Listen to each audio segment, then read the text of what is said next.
Class 8-এর রায় মার্টিনের প্রশ্নবিচিত্র বই থেকে তৃতীয় পর্যায়ক্রমিক মূল্যায়নের ইতিহাসের 7 নম্বর স্কুলের প্রশ্নগুলোকে সমাধান করব।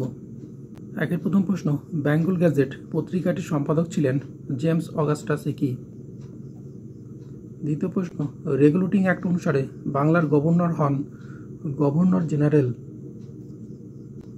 তৃতীয় প্রশ্ন, ইসলাম জগতের খলিফা ছিলেন তুরস্কের সুলতান।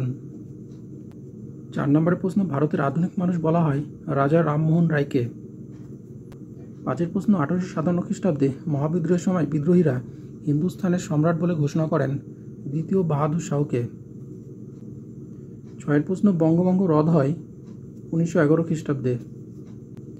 7-এর প্রশ্ন, রাজ্যসভার সভাপতি হন উপরাষ্ট্রপতি। 8 নম্বরের প্রশ্ন, স্বামী বিবেকানন্দ শিকাগো ধর্ম সম্মেলনে যোগদান করেন 1893 খ্রিস্টাব্দে। 9-এর প্রশ্ন, ভারত মাতার চিত্রটি অঙ্কন করেন অবনীন্দ্রনাথ ঠাকুর। 10-এর প্রশ্ন, সুভাষচন্দ্র বসু আজাদ হিন্দ বাহিনীর দায়িত্ব নেন রাসবিহারী বসুর অনুরোধে। 11 প্রশ্ন, স্বরাজ্য দল প্রতিষ্ঠা করেন চিত্তরঞ্জন দাস। 12 প্রশ্ন, ভারত বিভাজনের পরিকল্পনা করেছিলেন লর্ড মাউন্টব্যাটেন। ভারতের প্রথম উপরাষ্ট্রপতি ছিলেন ডক্টর সর্বপল্লী রাধাকৃষ্ণন। রাষ্ট্রপতি পদপ্রার্থী হতে গেলে কমপক্ষে 35 বছর বয়স্ক নাগরিক হতে হবে। 2-এর প্রথম প্রশ্ন, ঠিক না ভুল লেখো। স্যার এলিজা হেম্পে সুপ্রিম কোর্টের প্রধান বিচারপতি ছিলেন। ঠিক। দ্বিতীয় প্রশ্ন, শূন্যস্থান পূরণ করো। কলকাতায় এশিয়াটিক সোসাইটি প্রতিষ্ঠা করেছিলেন উইলিয়াম জোন্স। তৃতীয় প্রশ্ন, বেমানান শব্দটি খুঁজে বের করো। Lord Cornwallis, Lord Bentinck, Warren Hastings, William পিট। উইলিয়াম পিট এর মধ্যে বেমানান। 4-এর প্রশ্ন, ক স্তম্ভের সঙ্গে খ স্তম্ভ মেলাও। ক স্তম্ভের প্রথম প্রশ্ন, হিন্দু প্যাট্রিয়ট। অপশন ই নীল বিদ্রোহ। বাহাদুর শাহ জাফর হবে অপশন এ শেষ মোগল সম্রাট। রাজা রামমোহন রায় অপশন বি সতীদাহ বিরোধী আন্দোলন। বিজয় কৃষ্ণ গোস্বামী হবে অপশন সি ব্রাহ্ম সমাজ। সাঁওতাল বিদ্রোহ হবে অপশন ডি সিধু ও কানহু। 5-এর প্রশ্ন, কোন গভর্নর জেনারেলের সময় মহাবিদ্রোহ হয়েছিল? লর্ড ক্যানিং। 6-এর প্রশ্ন, আজাদ হিন্দ ফৌজের নারী বাহিনীর নাম কি? আজাদ হিন্দ ফৌজের নারী বাহিনীর নাম কি ছিল? রানী ঝাঁসি বাহিনী। 7-এর প্রশ্ন, আলিগড় অ্যাংলো ওরিয়েন্টাল কলেজ কত খ্রিস্টাব্দে প্রতিষ্ঠিত হয়? 1875 খ্রিস্টাব্দে। 8-এর প্রশ্ন, নওজোয়ান ভারত সভা কে তৈরি করেন? ভগৎ সিং। রাজ্যের মুখ্যমন্ত্রীকে কে নিয়োগ করেন? রাজ্যপাল। 10 নম্বরের প্রশ্ন, সাধারণতন্ত্র দিবস কত তারিখে পালিত হয়? 26শে জানুয়ারি। 3-এর প্রথম প্রশ্ন, কে কোথায় ফরাজি আন্দোলন গড়ে তোলেন? হাজী শরীয়তুল্লাহ 1823 খ্রিস্টাব্দে বাংলায় ফরাজি আন্দোলনের সূচনা করেন। দ্বিতীয় প্রশ্ন, জাতীয় কংগ্রেস গড়ে ওঠায় হিউম ডাফলিন ষড়যন্ত্র তত্ত্বটি কী?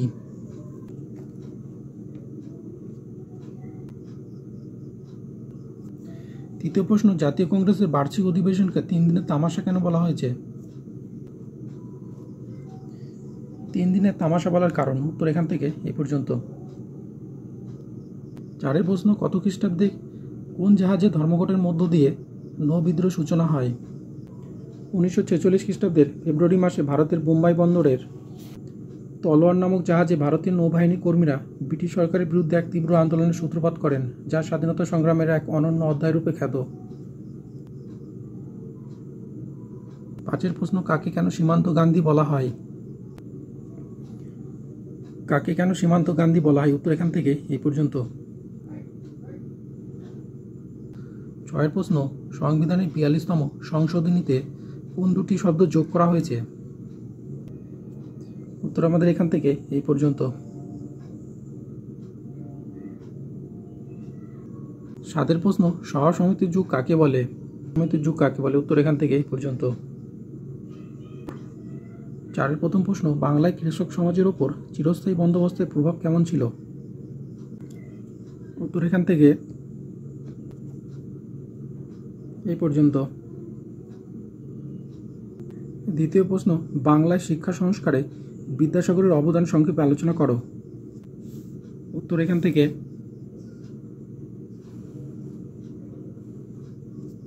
এই পর্যন্ত। 3-এর প্রশ্ন, রাওলাট আইন কি? রাওলাট আইন বলতে কি বোঝায়? উত্তর এখান থেকে এই পর্যন্ত। 4 প্রশ্ন টিকা লেখো নৌ বিদ্রোহ। নৌ বিদ্রোহ টিকা, উত্তর এখান থেকে এই পর্যন্ত। 5 প্রশ্ন আলিগড় আন্দোলনের মূল উদ্দেশ্য কী ছিল? আলিগড় আন্দোলনের মূল উদ্দেশ্য কী ছিল? উত্তর এখান থেকে এই পর্যন্ত।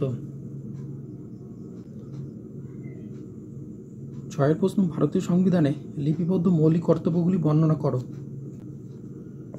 উত্তর এখান থেকে এই পর্যন্ত।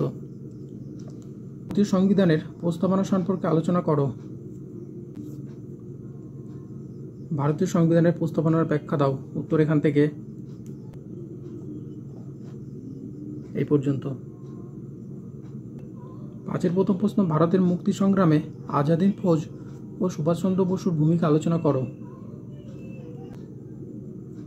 উত্তর এখান থেকে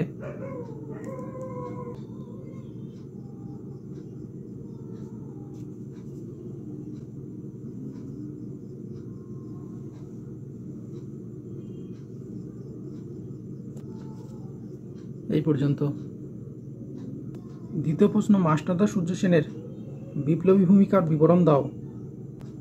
উত্তর এখান থেকে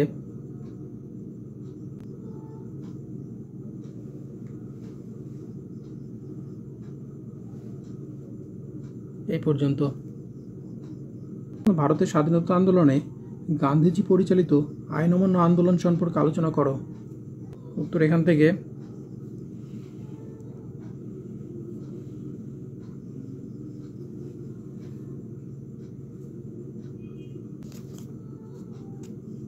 এই পর্যন্ত। 4 নম্বরের প্রশ্ন সশস্ত্র বিপ্লবী আন্দোলনে বিনয় বাদল দীনেশের ভূমিকা আলোচনা করো। উত্তর আমাদের এখান থেকে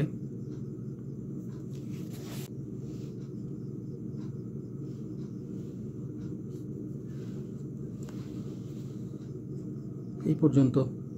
প্রশ্ন ভারতীয় সংবিধানে বর্ণিত আঞ্চলিক স্বায়ত্তশাসন ব্যবস্থা বর্ণনা করো। উত্তর এখান থেকে